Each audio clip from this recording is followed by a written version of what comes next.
Ayon sa mga lumalabas na opinyon mula sa mga NBA analyst at mga media, ang Lakers ang nakikitang big winner sa nangyayaring off-season trade na to. Sa roster ng Lakers, dalawang role player lang ang nawala na 3-and-D wings. Mula dito kay Dorian Finney-Smith at Jordan Goodwin na naging key role players nila sa rotation last season. Wag na natin isama dyan si Shake Milton kasi 30 games lang rin naman ang nilaro niyan at nag-average lang ng 3 points per game, kaya hindi ganun kalaking impact yung pagkawala niyan sa roster ng Lakers.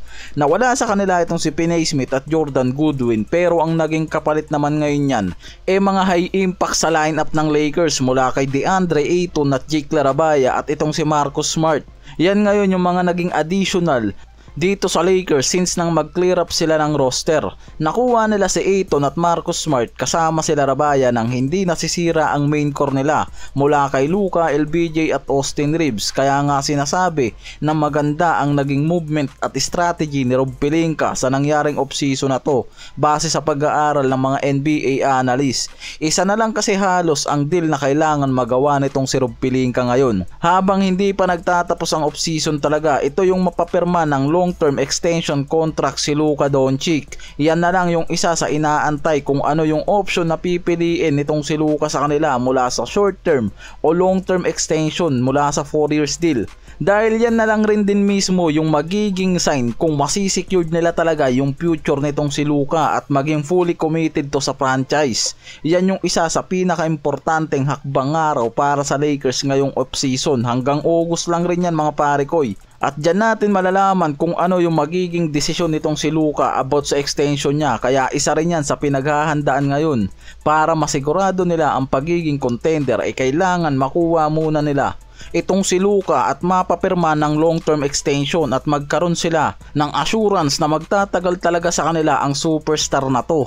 At magkaroon sila ng bagong mukha sa franchise, lalo't itong si LBJ 1 to 2 season na nga lang rin ang nakikita sa karir nito bago magretiro.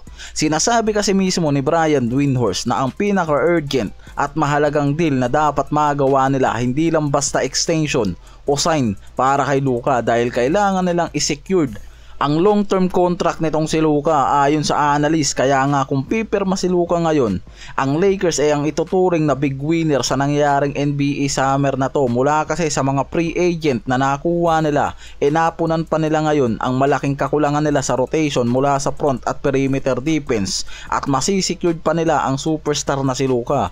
Habang umaandar pa ang summer, nakikitang may potential trade pa nga na nakikitang gagawin ng Lakers ngayon. Trade o free agency ang pwedeng pagpilian nila.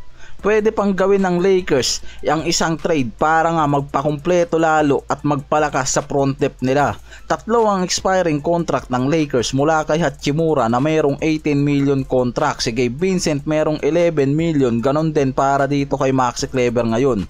Yan yung tatlo na nakikita na pwedeng magamit bilang trade asset para makakuha pa ng role player o star ang Lakers. Si Holiday ang pinakamatunog na pangalan dyan na pwedeng maging magandang kombinasyon nga raw para dito kay Marcus Smart. Parehas elite wing defender na paniguradong magpapalakas sa defensive depth nila.